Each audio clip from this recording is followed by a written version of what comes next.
to assist companies, small businesses, and our own people who are in serious distress because of COVID-19. We bring today the Minister of Finance to speak on those announcements made by the President. Without any further ado, we call upon the Minister of Finance to speak to us, Minister Mboweni.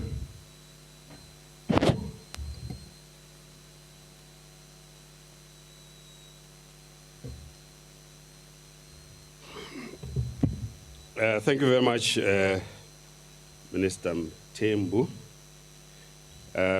Greetings to all who are participating in this conversation.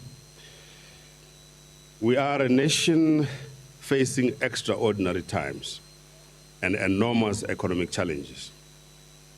We have, however, got the human and other resources and the resilience as a nation to overcome this challenge. Led by our President, and together with many of my colleagues in the economics cluster, we have developed a set of fiscal and monetary policy interventions. These interventions draw together the skills and expertise of people in the private and public sector. At this time of great need, our macroeconomic response must not only be about the high-level fiscal and monetary variables. Those are very important. Our interventions must also be about our people, particularly the poor, the infirm, and the vulnerable. It must also be about businesses, large, medium, and small, that drive our economy and create work for our people. It must be about our banking and financial system to make sure that money continues to flow through the veins of our economy. Our focus has been on how to use the levers of macroeconomic policy, i.e. fiscal and monetary policy, in a coordinated way which delivers an immediate, targeted, and clear response. Wisely used together, these key levers can deliver a counter-cyclical boost directly into the heart of the economy. But if these two levers work against each other, or if the levers are used incorrectly, then we can be left with substantially worse outcomes. We must be careful not to choose a path that seems easy or too good to be true. An easy path, more often than not, leads to a bad destination. And if something seems to be too good to be true, the old saying goes, it probably usually is. Over the last week, the teams from the National Treasury and the South African Reserve Bank have together worked on a set of macroeconomic responses to the crisis. Governor Lesetja Kganyago, who I fondly refer to as Governor number 10, and I have convened meetings between the National Treasury and the South African Reserve Bank, and this have been going on even as late as last week. Our key discussion point was to appropriately calibrate the fiscal and monetary policy interventions and provide appropriate advice. We must always balance short-term fiscal and monetary policy intervention with long-run sustainability. Working under the leadership of our President, we calibrated a fiscal package of measures of approximately 500 billion rand. Governor Lesetja has already unveiled a monetary and policy package of approximately another 500 billion. This will bring additional life into the whole financial system and will utilize the combined balance sheet of the country in a careful but appropriate fashion. This takes our economy-wide measures to over 800 billion rand in interventions. Let me say that again. Our combined fiscal and monetary policy package is well over 800 billion rand. This is a major fiscal and monetary policy response, extraordinary. The main components of the fiscal response can be thought of in 5 components, namely, firstly, an extraordinary health budget to respond to the virus, 20 billion rand. Secondly, the relief of hunger and social distress. Thirdly, support for companies and workers. Fourthly, the phased-in reopening of the economy, which the President spoke about last night, April 23rd, 2020. And finally, the supportive monetary, banking, and financial market measures. The President has spoken in detail about these components, and there's no need here to repeat.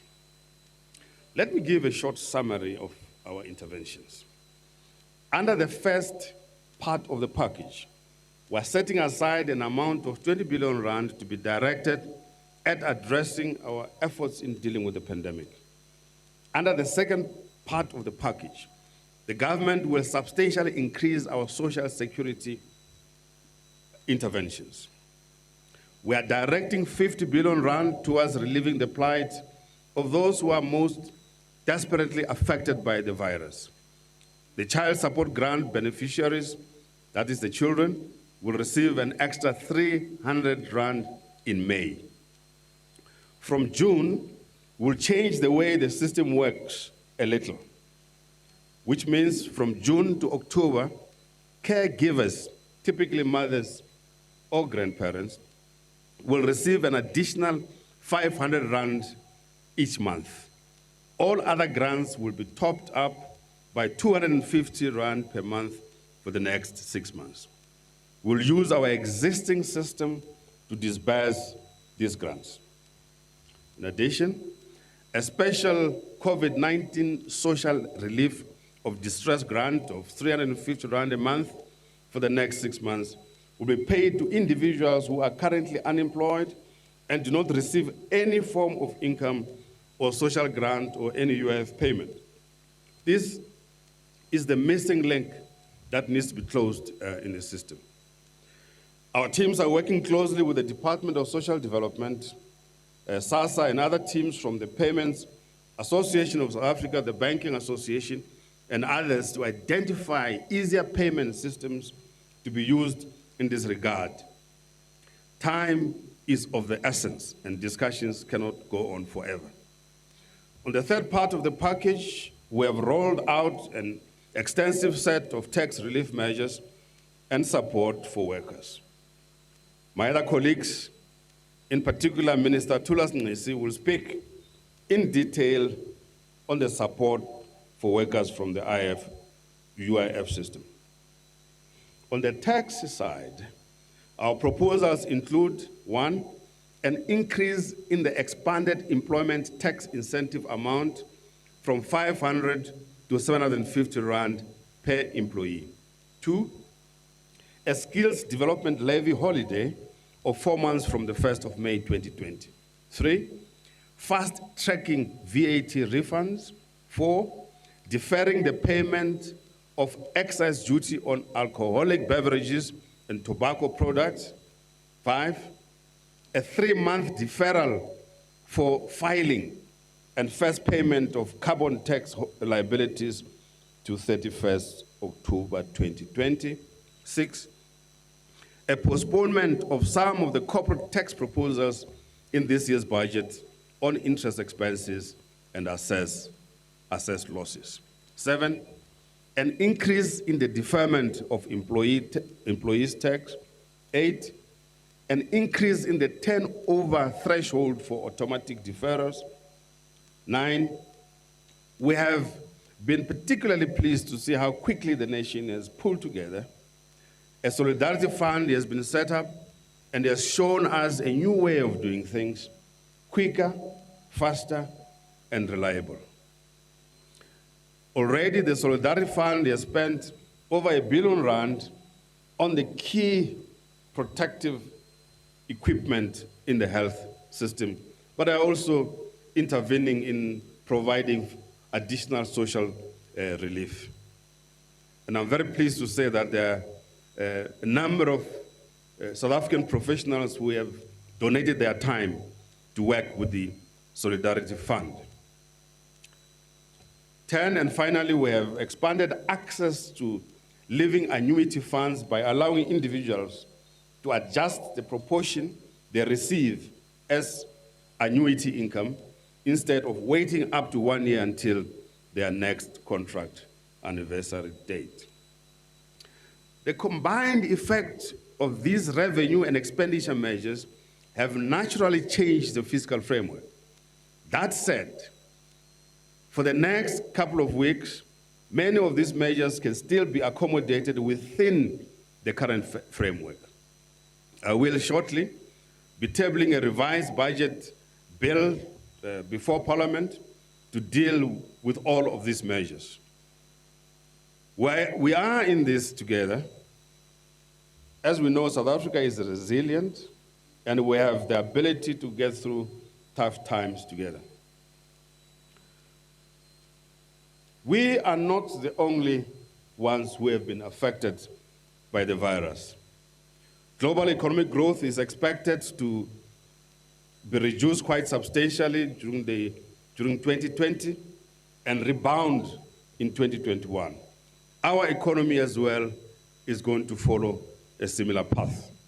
And we're quite confident that if we continue with our structural reforms, we'll be able to come back to a sustained growth trajectory.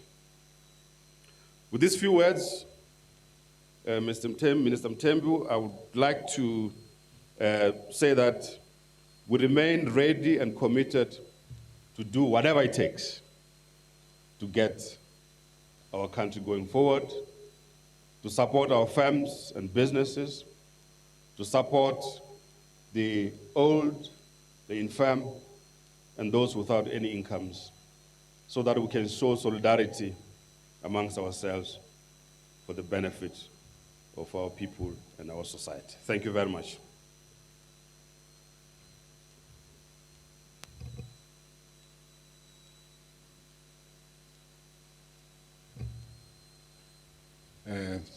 Thank you very much, Minister. And indeed, this is the sentiment that has been shown by the whole of government, your last words, that we are all here to do whatever it takes to show solidarity and stand with all our people during these difficult times. Now, a statement has now been read by the Minister of Finance, detailing all those measures, again repeating all those measures, and also giving further clarity on all those measures that the President spoke to, and indeed the work that the Reserve Bank is playing in this regard, equally the work that our Treasury is playing in this regard. Having said that, we will now open for questions. Whilst we are waiting for questions, let's just indicate that apart from this press briefing, we will have another press briefing tomorrow at 10. And that press briefing will deal with some aspects of what the Minister has said, the risk-adjusted approach in easing the lockdown up to the 1st of, or the lockdown which will continue until the 1st of May. But apart from that, we will then also have other ministers that will further explain from their angle how these monies that the minister and the president has spoken to will then get to the necessary recipients. That will happen next week. Tomorrow, we will be downloading and putting in the public domain the risk-adjusted approach for easing in business and economy into our country after the lockdown. Having said that, can we now take questions from those that would like to ask the minister and his team questions? Do we have? Yes. Yep. We have number one. You can speak. Minister, the first caller is Carol from Business Day. Carol, we can hear you. You can steam ahead. Hi, Minister. How are you all? Well, I hope I received that. Apparently, Mr. how are you going to fund the fiscal package? Are you going, and how much money do you intend to raise from international finance institutions? In particular, you've said, you would approach the World Bank with their special facilities. And then the second thing around that is the National Development, the New Development Bank, and whether you would be going for a bigger amount than just the 1 billion, which all members have been entitled to, or whether you'd go for more than that. Thanks very much. Very much. If we may request that those who are asking questions, if they can be far away from their televisions or radios, because it gives this echo where we can't even hear properly what their questions are. Any other question that we have now? Yeah, from our WhatsApp team. Thank you, Minister. The first question is from Hajra from Power FM. She's asking that she says, Minister, the President said this week the country and the world will never be the same. He added that we do not want to return to the pre-COVID-19 economy but forge a new economy. The question is, how are we going to do this? The second question is from Debo Khotwane from MoneyWeb. And his question is requesting for clarity on the increases in social grants. Are these increases going to be per caregiver in this instance, or will it be per child? And the third question is from Ed from the Business Maverick, and he's asking, are the loans available to you, such as those from the IMF, at low rates enough to make your debt burden more sustainable? So those are the questions we have at the moment. Without any further ado, again, I will go back to you, Minister, and your team.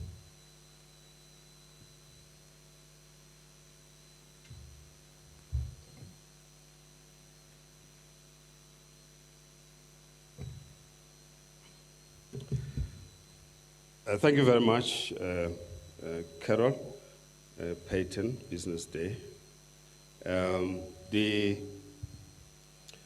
How are these initiatives going to be funded? Firstly, budget reallocations or reprioritizations. We are going all out to remove from the budget all items which can be postponed. All programs which can be postponed are being postponed, and we're redirecting money to this initiative now. So that's the first thing. And it's clear, for example, that there are certain activities which, under the normal course of events, would have taken place. Take around tourism, for example. But it is very clear that for the next while, there's not much tourism that's going to take place, or tourism activities. So it doesn't make sense to continue keeping the budget items for tourism in a situation where tourism is not taking place. Doesn't make sense. So we're having to trim off quite a number of funds from government departments and removing some of the whistles and bells which have been there in the system. That's the first thing. Secondly, we are saying that the private sector, in conversation with the National Treasury and the South African Reserve Bank,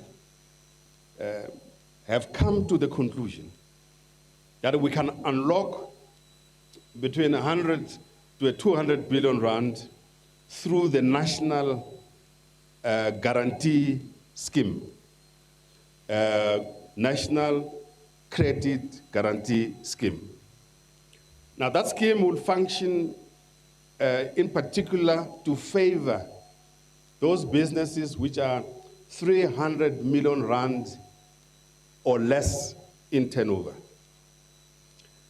That's very important because it doesn't mean that these are funds in the hands of the fiscus, but this will be funding in the economic system, which should help to keep oiling the functioning of the economic system. That's very important, so that we are not very statist in our approach, but we bring together the private and the public sector. Now, so the profits and losses on that guarantee scheme, yes, will revert back to the National Revenue Fund. But we have to take a positive approach and not think only about losses, but let's think about benefits which are going to accrue to the economy. That's the second part of the answer to your question. The third part of the answer is, through these additional tax measures, which I've made reference to, additional funding is going to be unlocked into the economy, which again should help in oiling the economy to function. Tax relief means more money in people's pockets.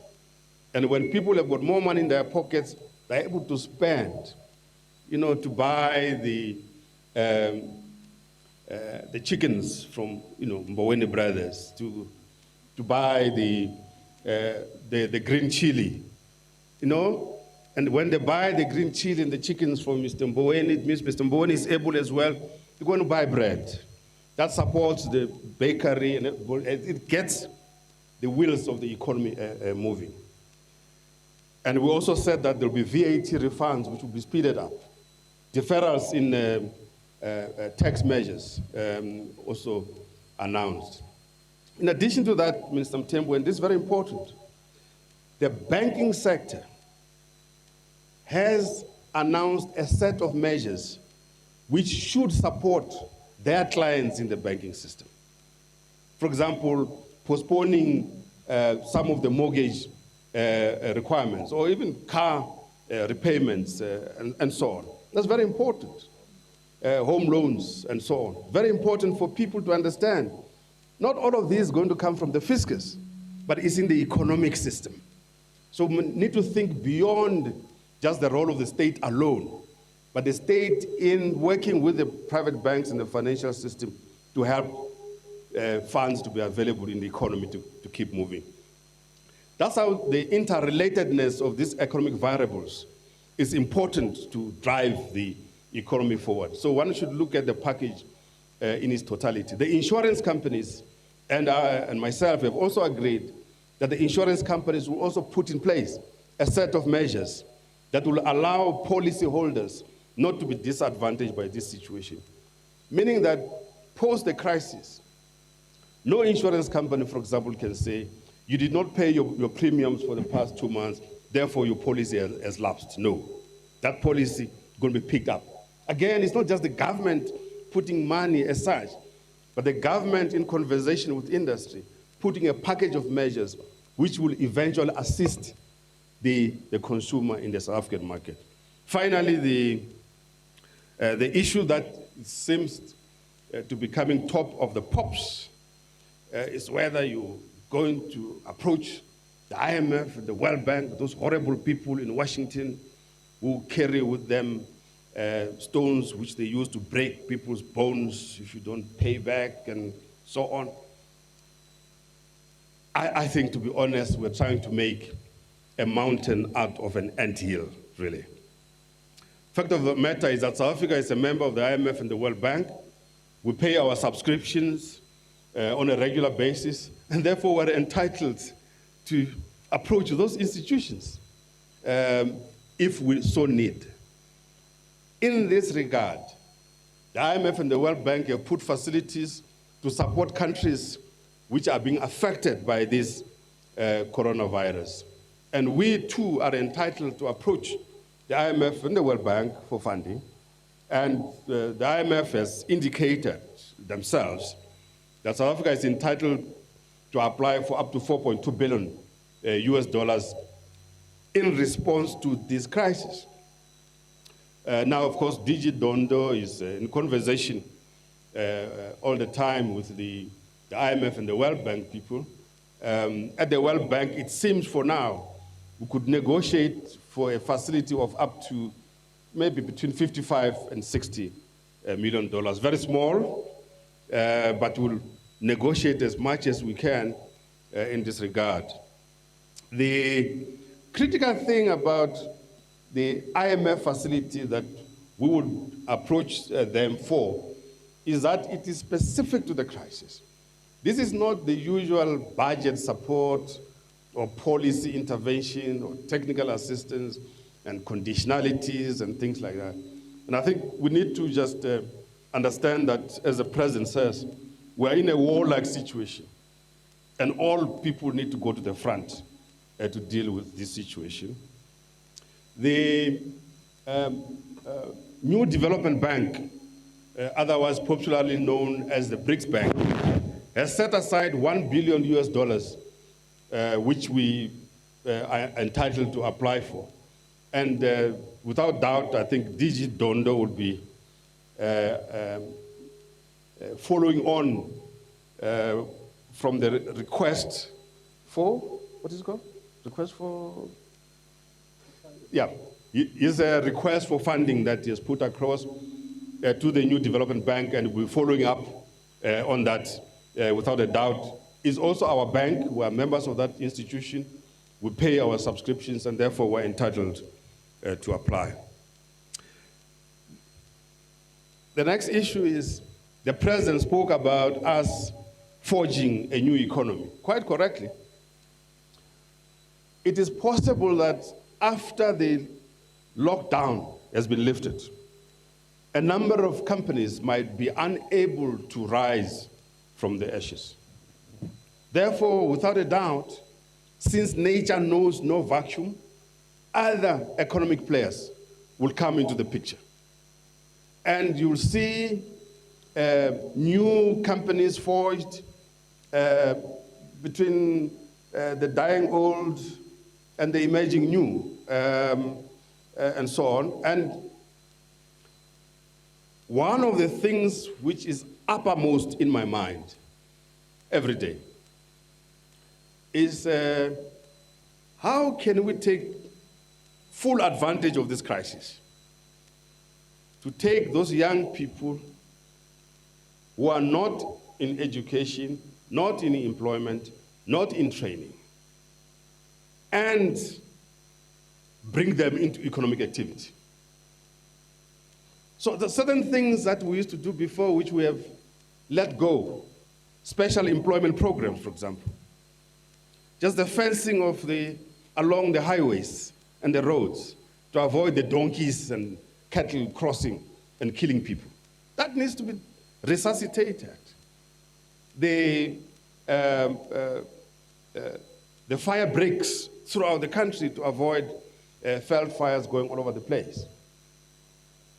Strategic thinking about expanding, for example, the Durban Harbour and thinking about bringing together private sector participation in the management of that harbour, very important, to be different configuration.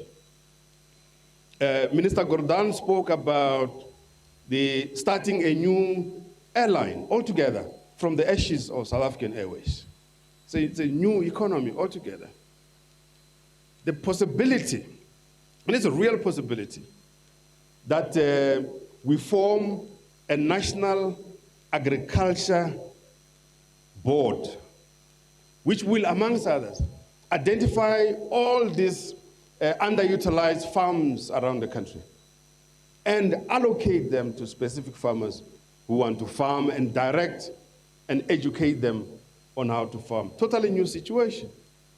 The construction of new residential areas in Mudimule or Mokopong, where instead of continuing with the sprawl, we now begin to build habitats of reasonable blocks of flats with shops downstairs and laundry facilities and so on. Redesigning our towns and villages. Identify the new mining opportunities which are there, and so on and so forth. That could go on and on.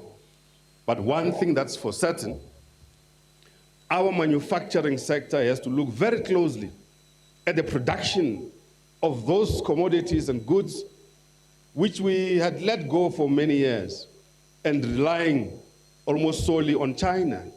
And yet we can produce those things here at home.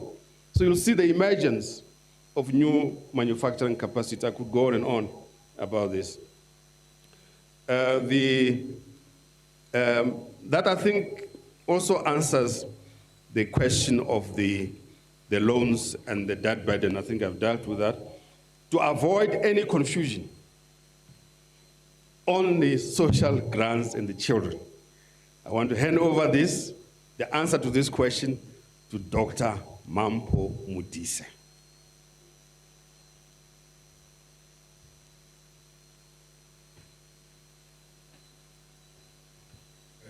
Can you capture her from there?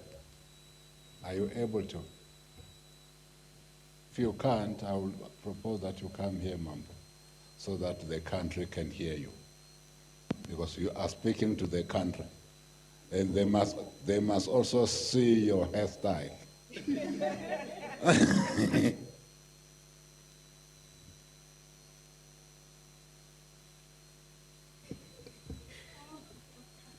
Thank you, ministers. So the proposal on the child grant, in May, the child support grant per beneficiary, which means it's the child, it will increase by 300, and then going forward, we will be allocating money to the recipient, which is the mother. So in June, July, August, September, and October, the recipient will receive the 500, but in May, it would be the beneficiary, which is the child, will receive the 300.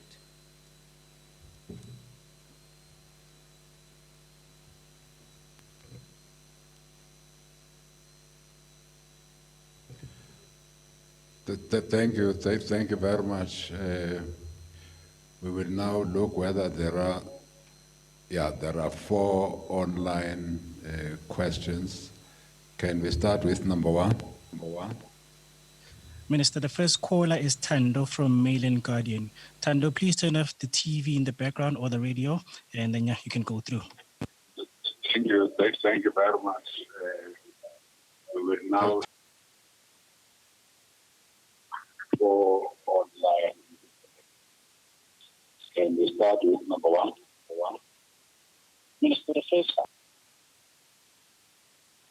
So we can't hear you properly because either there's a radio or a TV next to you. We will move to number 2 if you don't turn off. Can you assist all of us to turn off what is near you, either a radio or a TV? Thanks, Minister. Can you hear me now? Very well. Okay. That's that. Okay. Thanks. So just my question is, emerging from the other side of this crucible, what is the Treasury's view on the political and social risk associating with removing the social grant top-ups? And the Minister mentioned how some budget items will have to be reallocated. Does this mean that some growth-enhancing aspects will also be set aside, or is South Africa still looking towards a growth path? Thanks. Very much. Number 2. The second caller is Miriam Essa from Fine Week magazine. Miriam, we are all yours. Thank you. Hello, it's Marian Isa from Finweek. Can you hear me? Ed? Thank you very much. I was wondering if the Minister could give us an idea of how much the government will be increasing, the Treasury will be increasing its bond and Treasury bill issuance to support its funding needs? And will the Treasury be able to provide any support to the Land Bank?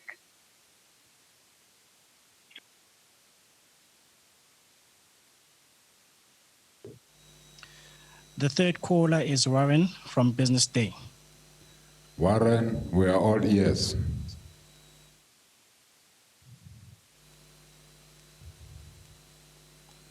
Warren, I think it's the Warren I know. Warren, are you listening? Yes, I am. Then steam ahead. Great. Just three questions for Minister Mboweni. What is the timeline on the loan guarantee scheme, and what are the points that still need to be agreed upon? So, in other words, when does he expect to have it implemented? And then, given that the revenue and expenditure figures for the fiscus have changed so drastically, will the minister be presenting an emergency budget at all in the next few months? And then I think just on the question of the budget that you have mentioned, the minister spoke to that. Then go to your last question. Definitely the minister will present the budget. He did speak to that in his opening address. The next question is opening address. The next question. The last question is just on the land bank, given the precarious situation it finds itself in. Could the minister give us any insight into the options that are being looked at to assist the land bank at this point? Thank you. Thank you. So you have two questions, not three. I've answered your third one. The last caller. The last caller is Fifi from CNBC Africa. Fifi, we are with you. You can steam ahead. Hi, question for Minister Mboweni. Sir, could you respond to views in the market that the government is taking an expensive route to fund its stimulus and that a cheaper route could be printing money? And also a follow-up question on the land bank. Are there any other state-owned enterprises at this stage that also are at risk of defaulting on their debt payments? And will National Treasury be providing assistance to them also? Thing from you, sis. Yes, Minister, we do. Jan de Lange from Rapport is asking, will it be possible to reverse the increase in the child support grant, the old age grant, and the COVID-19 relief grant after 6 months, or if extended after the COVID-19 disaster? And then Alex Winning from Reuters News Agency is asking, could the minister say how many billions of rands the government is looking to raise from international financial institutions such as the IMF, the World Bank, the AFDB, and the NDB for the stimulus package? How much money is government looking to raise on domestic markets in billions of rands through increased South African government bond issuance? Then Monique from CNBC Africa is asking, have we sourced any funding yet from multinational institutions, and if so, how much? Where are we with the 200 billion loan guarantee scheme? Has it been launched yet? Shall I continue? Should we stop here? No, I think let's stop there so that we are not all confused. When you are ready, Minister. Thank you.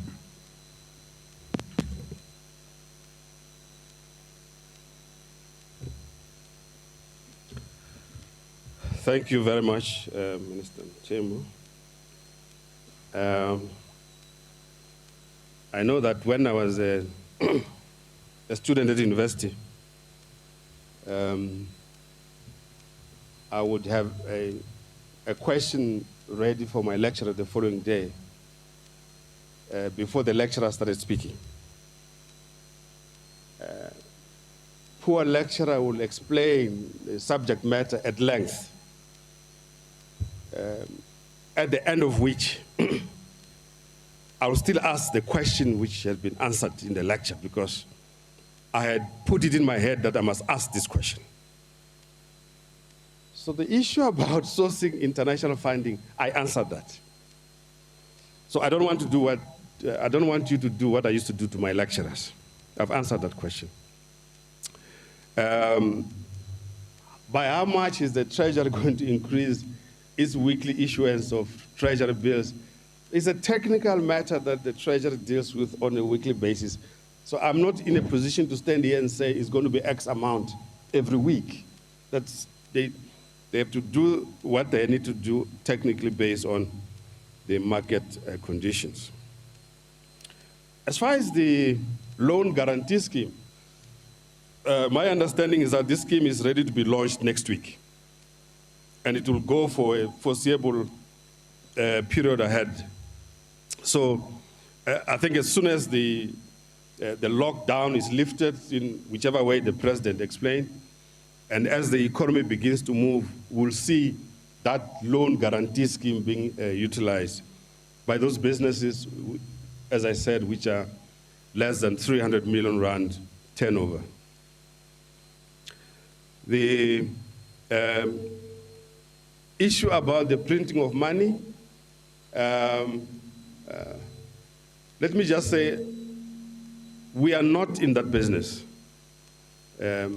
So therefore, the question hasn't really arisen in our mind because we don't understand why, after we've provided such an elaborate explanation of how we're going to source funding, we still want to print money. It's again, is that ideological question that you designed before I spoke about the mechanisms for raising funding. So I am really not interested in that answer. The question around the land bank, it's a very important question. The land bank has come under severe stress, and the National Treasury, particularly the Asset and Liability Management Division, the land bank, some of the key banks which the land bank has got credit facilities with, and myself have been engaged in lengthy consultations to ensure that the land bank is able to continue functioning.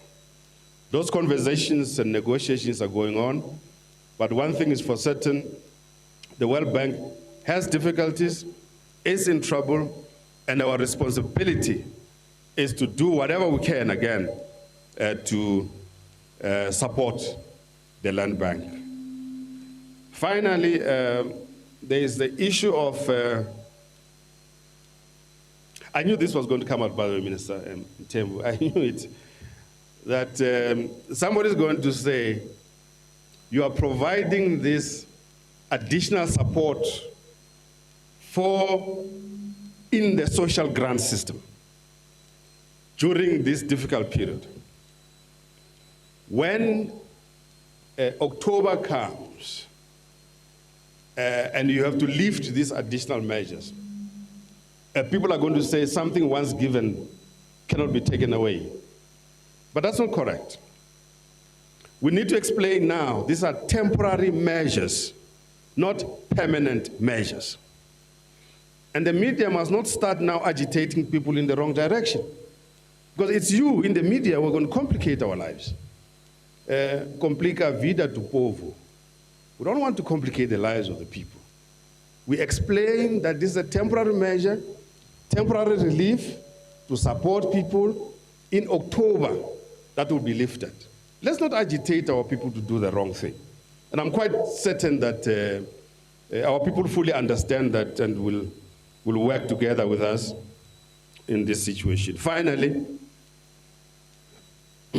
our approach is that growth-enhancing investments must continue. That is not a waste, because that's preparing for when the economy starts moving again. Investments in things like infrastructure spend. It might not be the full amount that we had budgeted for in February, but that infrastructure spend must continue to be in the economy, drawing in the private sector through the blended, for example, infrastructure fund that is being managed from the DBSA, and the work that Dr. Josientsu Ramokgopa is doing from within the presidency and ourselves and the Department of Public Works and Infrastructure working together to make sure that the infrastructure spend takes place, because that's part of lifting the economy going forward. And as you know, as part of the backdrop to this conversation, is a contraction in a number of sectors in the economy, construction being one of them, and so on. So we have to very strategically make sure that the growth enhancing measures take place. One thing that's not going to change, though, is that our focus on structural reforms must continue. We cannot stop on structural reforms. And I've spoken about this before, and we will continue to make sure that we work very strongly in structural reforms. But also, the government, I'm quite certain about this, will have to put in place labor market policies which are supportive of the increased employment of South African youth without discriminating against non-South Africans. Let me give you an example. In 1990, when I returned to South Africa from exile, 8 out of 10 workers at a restaurant were South African, and 2 probably Malawian or Zimbabwe. And today, almost 100% is non-South African. So the new economy that we're getting into after the lifting of the lockdown must answer that question. That any establishment wanting to reopen must have a new labor market policy which prioritizes South Africans, but does not discriminate against Zimbabwean or Malawians. But the proportion of South Africans working in a restaurant must be greater than that of non-South Africans. That's a new economy that we're talking about. In the agricultural sector, similarly. And people who want to approach banks or government for funding and so on must demonstrate that they do have a labor market and employment policy that favors South Africans. Nothing xenophobic about that. And still open space for non-South Africans. Every spaza shop must be registered with a license to operate. And more importantly for me, by the way, Minister Mthembu, must have a bank account. Must have a bank account. And a tax number. And must open the business for inspection by the Department of Health, so that our people are not being fed expired goods and so on. So it's going to be a new way of doing things, and I think we stand ready, Minister Mthembu, to play our part as the Ministry of Finance, together with my colleagues from the National Treasury, SARS, and other institutions which are part of the Ministry of Finance family. I need to offer Dr. Masondo's apology that he was not able to be with us due to prior commitments, but he would have loved to be with us. Thank you very much, sir. Thank you very much.